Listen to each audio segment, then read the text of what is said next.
লালমনিরহাটে এক ব্যাংক কর্মকর্তার বিরুদ্ধে উঠেছে ধর্ষণের অভিযোগ। এলাকাবাসীর হাতে ধরা খেয়ে এখন তিনি কারাগারে।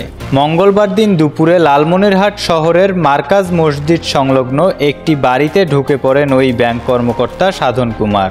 দীর্ঘ সময় ঘরে অবস্থান করায় সন্দেহ হয় স্থানীয়দের। পরে স্থানীয়দের সহযোগিতায় ওই নারীর স্বামী রেলওয়ে কর্মচারী ঘটনাস্থল থেকে সাধন কুমারকে হাতে নাতে ধরে ফেলেন।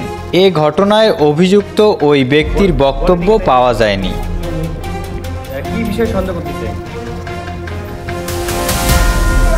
পুলিশ ঘটনাস্থলে পৌঁছে ব্যাংক কর্মকর্তা ও ওই নারী দুজনকেই থানায় নিয়ে যায়। পরে নারী থানায় লিখিতভাবে ধর্ষণের অভিযোগ দেন। আমাকে ধর্ষণ করেছে সাধন চন্দ্র। আমার হাজবেন্ড আজকে গেছে ওইখানে চট্টগ্রাম ডিউটি আছে, ওইখানে গেছে। আর দরজা খোলা ছিল, দরজা ডাইরেক্ট ঢুকছে, আমি রান্না করতেছিলাম। ওখানে এসে আমাকে চাঞ্চল্যকর এই ঘটনায় এলাকায় তীব্র আলোড়ন তৈরি হয়েছে।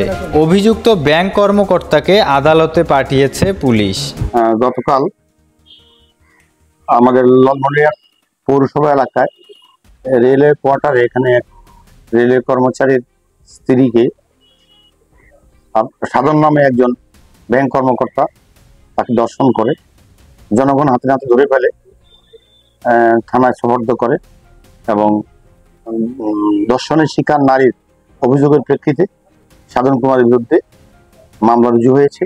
আসামিকে আদালতে সোপর্দ করা হয়েছে। আইন শৃঙ্খলা বাহিনীর তদন্তে বেরিয়ে আসবে প্রকৃত ঘটনা, এমনটাই প্রত্যাশা সকলের। Desk report, Lalmonirhat news.